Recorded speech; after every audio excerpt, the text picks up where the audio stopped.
Hello friends, आज है 16 जून 2020। चलिए शुरू करते हैं आज का करंट अफेयर। आज का पहला प्रश्न है, हाल ही में नेपाल ने भारत के किन स्थानों को अपने नए मैप में शामिल किया है?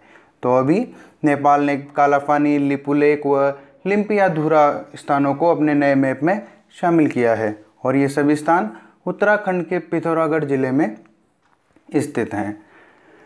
अभी वर्तमान में भारत और नेपाल के संबंध दिनों दिन बिगड़ते ही जा रहे हैं, क्योंकि इससे पहले जब भारत ने अपने नया मैप जारी किया था तो उसमें काला पानी को, जो नेपाल कहता था कि उसका है, उसको अपने नए मैप में बताया था। तो उसके प्रतिक्रिया स्वरूप नेपाल ने भारत के 3 स्थानों को, यानी कि काला पानी और लिपुलेख और लिम्पियाधुरा को अपने नए मैप में शामिल किया है और इसके लिए संविधान में नया संशोधन प्रस्ताव भी लाया है नेपाल के द्वारा। ठीक है, अब ये किसके तहत किया है नेपाल ने? तो नेपाल का कहना है कि ये उसने सुगौली की संधि जो 1816 में हुई थी उसके अनुसार ही किया है। अब सुगौली की संधि देखते हैं, तो सुगौली की संधि क्या है? तो ये एंग्लो नेपाल युद्ध जो हुआ था 1814 से 16 तक, इसके बाद ये संधि की गई थी, यानी कि 2 सालों तक ब्रिटिश भारत और नेपाल राजशाही, यानी कि ब्रिटिश भारत के टाइम पे बंगाल के एक जो गवर्नर थे फ्रांसिस हेस्टिंग्स व गोरखा किंगडम के बीच ये युद्ध हुआ था। इसके भी परिणाम स्वरूप सुगौली की संधि सामने आई थी और इसके अनुसार ये कहा गया था कि ये नेपाल की पश्चिमी सीमा महाकाली नदी यानी शारदा नदी के द्वारा निर्धारित की जाएगी तथा पूर्वी सीमा नेची नदी के द्वारा निर्धारित की जाएगी। इसी के तहत नेपाल का मानना है कि जो काला पानी है वो भारत का हिस्सा नहीं है, वो नेपाल का हिस्सा है। अब बात करते हैं नेपाल की। तो नेपाल के वर्तमान प्राइम मिनिस्टर हैं केपी शर्मा ओली और प्रेसिडेंट यानी कि राष्ट्रपति हैं विद्या देवी भंडारी। नेपाल की राजधानी काठमांडू है और नेपाल की मुद्रा नेपाली रुपया है। अगला प्रश्न है, हाल ही में दुनिया का सबसे बड़ा सोलर प्रोजेक्ट किसे मिला है? तो अभी भारत सरकार ने अडानी ग्रीन एनर्जी लिमिटेड यानी AGEL को दुनिया के सबसे बड़े सोलर प्रोजेक्ट को दिया है उसे। यह सोलर प्रोजेक्ट 45,000 करोड़ का है जो अडानी ग्रुप को मिला है। बात करते हैं अडानी ग्रुप की, तो इसके चेयरमैन गौतम अडानी हैं और इसका मुख्यालय अहमदाबाद में है। इसकी स्थापना 20 जुलाई 1988 को हुई थी। अगला प्रश्न है, हाल ही में ग्रीन मिजोरम दिवस कब मनाया गया? तो अभी 11 जून को ग्रीन मिजोरम दिवस मनाया गया है। मिजोरम की बात करते हैं तो मिजोरम की राजधानी आइजोल है। वहाँ के CM यानी मुख्यमंत्री हैं जोरामथंगा और गवर्नर हैं P श्रीधरन पिल्लई। और मिजोरम में ही चापचारकूट व जोकटपुई त्यौहार भी मनाया जाता है। मिजोरम में मुरलेन और फोनपुई नेशनल पार्क है तथा दम्पा टाइगर रिजर्व भी मिजोरम में ही है। अगला प्रश्न है, हाल ही में तमिलनाडु ने वेल्लोर का नाम बदलकर क्या रखा है?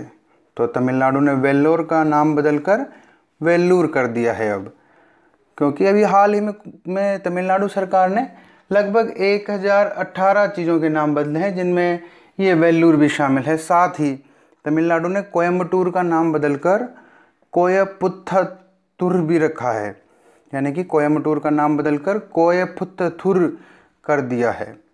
बात करते हैं तमिलनाडु की। तो तमिलनाडु की राजधानी चेन्नई है और वर्तमान वहाँ के मुख्यमंत्री हैं एडापड्डी के पलानीस्वामी और राज्यपाल हैं बनवारीलाल पुरोहित।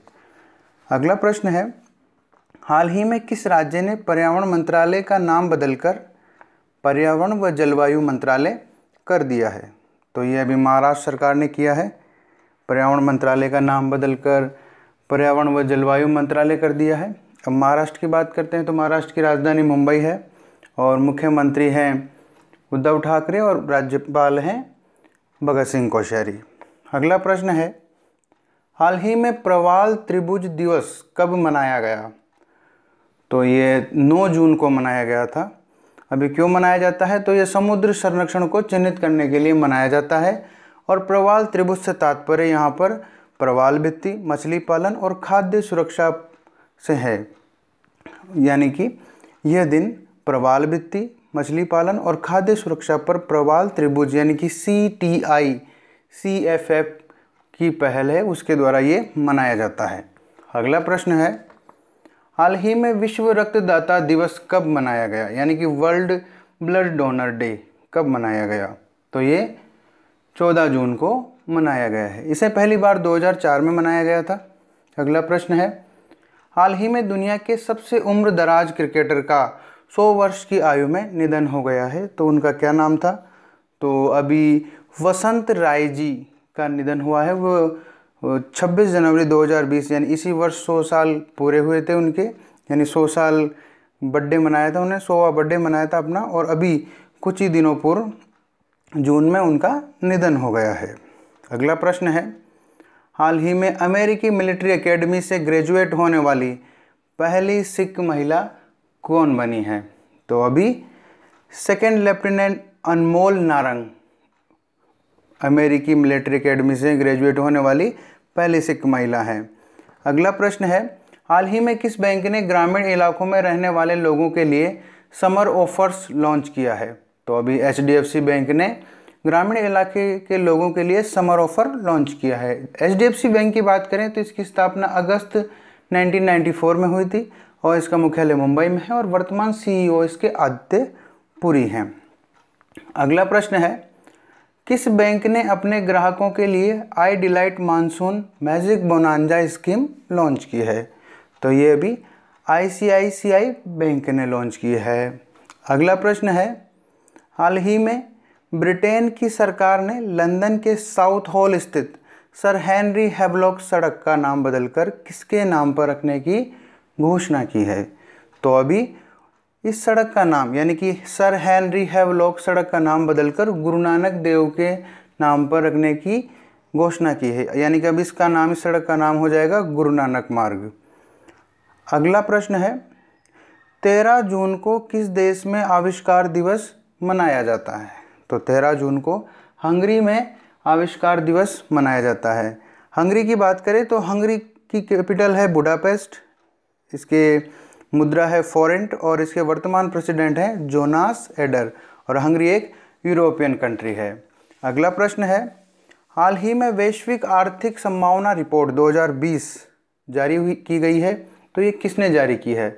तो अभी ये वर्ल्ड बैंक ने जारी की है वैश्विक आर्थिक संभावना रिपोर्ट, और इसमें कहा गया है कि वित्त वर्ष 2020-21 में भारत की अर्थव्यवस्था 3.2% सिकुड़ जाएगी। आज का अंतिम प्रश्न है कि पूनम अवलोकन अभ्यास किसकी आबादी को नापता है? तो ये एशियाई शेरों की आबादी को नापता है। आपको पता ही होगा कि हाल ही में जो एशियाटिक लॉयन है उनकी आबादी में 28.87 यानी कि 29% की वृद्धि देखी गई है, जो पहले 523 थे और अब 674 हो चुके हैं। अब देख लेते हैं पिछला प्रश्न। तो पिछले सेशन में हमने आपसे प्रश्न पूछा था कि हाल ही में स्त्री नामक कार्यक्रम की शुरुआत किसने की है? तो ये शुरुआत हैदराबाद पुलिस ने की है। अब देखते हैं आज का अभ्यास प्रश्न। तो आज का अभ्यास प्रश्न है कि हाल ही में CAT यानी कि केंद्रीय प्रशासनिक न्यायाधिकरण यानी कि सेंट्रल एडमिनिस्ट्रेशन ट्रिब्यूनल की 18वीं खंडपीठ का उद्घाटन कहाँ के लिए किया गया है? तो इसका जवाब आपको कमेंट बॉक्स में देना है। और आपको हमारा वीडियो कैसा लगा? अच्छा लगा है तो लाइक करें, शेयर करें, हमारे चैनल को सब्सक्राइब करें, ताकि आपको ऐसी ही डेली करंट अफेयर की वीडियो आपको रोजाना मिलती रहे। धन्यवाद। जय हिंद, जय भारत।